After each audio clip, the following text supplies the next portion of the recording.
शिंदे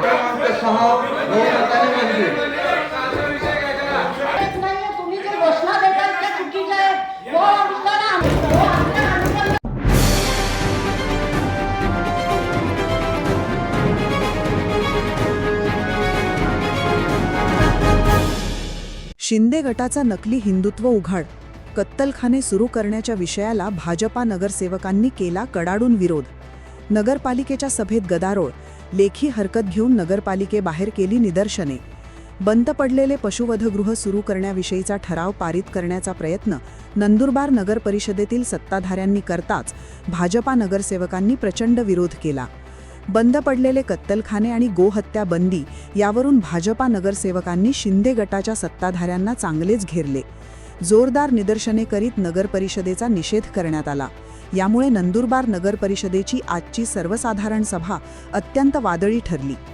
दरम्यान नगरपरिषदेतील सत्ताधारी रघुवंशी गटाच्या शिवसेनेचे दिखाऊ आणि खोटारडे हिंदुत्व या निमित्ताने उघड झाले, अशी चर्चा लोकांमध्ये सुरू झाली. येथील नगरपरिषदेची आज सर्वसाधारण सभा आयोजित करण्यात आली होती. सभेतील अजेंड्यावर एकूण 12 विषय होते. यातील नंदुरबार नगरपरिषदेचे जुने पशुवधगृह महाराष्ट्र प्रदूषण नियंत्रण मंडळाच्या निकषानुसार दुरुस्ती करणे या विषय क्रमांक 6च्या माध्यमातून नगरपरिषदेतील शिंदे गटाच्या सत्ताधाऱ्यांनी कत्तलखान्यांचा विषय अजेंड्यावर आणला. याबद्दल भाजपा नगरसेवकांनी तीव्र संताप व्यक्त केला. हिरालाल चौधरी, आनंद माळी, पंकज चौधरी, चारुदत्त कळवणर, रेखा चौधरी, सरिता माळी, सुषमा गावित, शोभा चौधरी, नीता मराठे, नरेश कांकरिया, लक्ष्मण माळी, प्रकाश भोई, आकाश चौधरी, सतीश मराठे, जयेश चौधरी, दीपक चौधरी, निखिल चौधरी यांनी या प्रसंगी निदर्शने केली. तर भाजपा नगरसेवक पंकज नामदेव चौधरी यांनी या विषयावर लेखी हरकत घेऊन नगरपालिकेच्या अधिकाऱ्यांना रीतसर निवेदन सादर केले. त्यात म्हटले आहे की नंदुरबार नगर परिषदेचे पशुवधगृह हे गेल्या अनेक वर्षांपासून बंद अवस्थेत आहे. असे असताना बेकायदेशीरपणे दुरुस्तीच्या नावाखाली पशुवधगृह चालू करण्याचा हेतू सत्ताधारी आणि प्रशासनाचा दिसून येत आहे. नंदुरबार शहरातील बंद अवस्थेत असलेले पशुवधगृह मुस्लिमांप्रमाणेच हिंदूंचा रहिवास असलेल्या दाट लोकवस्तीत आहेत.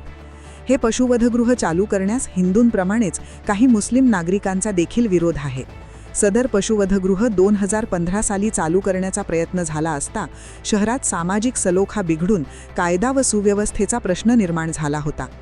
त्यावेळेस मी स्वतः आणि शहरातील अनेक हिंदूप्रेमी उपोषणाला बसले होते. काही मुस्लिम बांधवांनी प्रशासनाकडे लेखी हरकत नोंदवलेली होती. त्यावेळेस सदर पशुवधगृह चालू करणार नाही अशी लेखी हमी प्रशासनाने दिली आहे. त्याचप्रमाणे राज्यात गोवंश हत्या बंदी केलेली आहे. तसा कायदा शासनामार्फत पारित करण्यात आलेला आहे. असे असताना आणि या सर्व बाबी ज्ञात असताना देखील नगरपालिका ठरावाच्या माध्यमातून पुन्हा तसे करू पाहत आहे. त्यामुळे कायदा सुव्यवस्थेचा प्रश्न उद्भवू शकतो. तरी अशा प्रकारचा कुठलाही निर्णय घाईघाईने घेऊ नये, अन्यथा याविरोधात सर्व भाजपा नगरसेवक व हिंदू समुदायाच्या वतीने तीव्र जनांदोलन उभारण्यात येईल, असे पंकज चौधरी यांनी लेखी हरकतीत म्हटले आहे. आज रोजी नंदुरबार नगरपालिकेत सर्वसाधारण सभा आयोजित करण्यात आली होती. सदर सभेत विषय क्रमांक 6 हा कत्तलखाना दुरुस्त करण्याच्या नावाखाली याला सुरू करण्याचा डाव हा सत्ताधाऱ्यांचा होता. या बहुमताने मंजूर केल्यामुळे आम्ही वॉकआउट केल्या. परंतु विशेष म्हणजे मला खेद वाटतो की जैन समाजाचे 2 नगरसेवक हे शिंदे गटाचे होते. जैन समाज हा शांतिप्रिय आणि याच्यावर अहिंसावादी समाज असताना एक देवेंद्र जैन आणि एक मोंटू जैन हे 2 नगरसेवक असताना यांनी आज रोजी या सभागृहात उपस्थित राहायला पाहिजे होतं आणि आमच्या सोबत त्यांनी ह्या कत्तलखाना बंद करण्यासाठी आम्हाला पाठिंबा द्यायला पाहिजे होता. परंतु हे दोघी नगरसेवक आज गैरहजर राहिले. याचा अर्थ असा की कत्तलखान्याला यांची मूकसंमती आहे. हा एवढा महत्वाच्या विषयाला ते गैरहजर राहिले हे मला खेद वाटतं आणि या जैन समाजाने याची नोंद घ्यावी.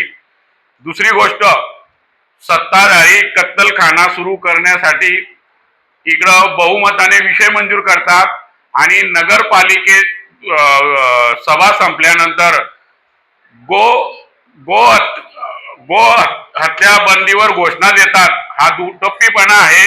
चोराच्या उलटा बोंबा हे तुमचं नकली हिंदुत्व आहे असा आमचा आरोप आहे. तुम्हाला खरंच कत्तलखाना बंद पाहिजे होता तर तिथं ठराव रद्द करायला पाहिजे होता आणि आमच्या सोबत एका मताने घोषणा द्यायला पाहिजे होता की गो हत्या बंद व्हायला पाहिजे. तर हा दुटप्पीपणा आता लोकांना लक्षात येईल आणि माझी या नंदुरबार शहरातील नागरिकांना विनंती आहे की या गोष्टी आपण नोंद घ्याव्या. एक साईडला एक कत्तलखाना सुरू करण्यासाठी स्वतःचे मत व्यक्त करतात आणि सभा संपल्यानंतर गो हत्या बंदीच्या घोषणा देतात. तर या नकली हिंदुत्व आहे असंच माझे मत आहे.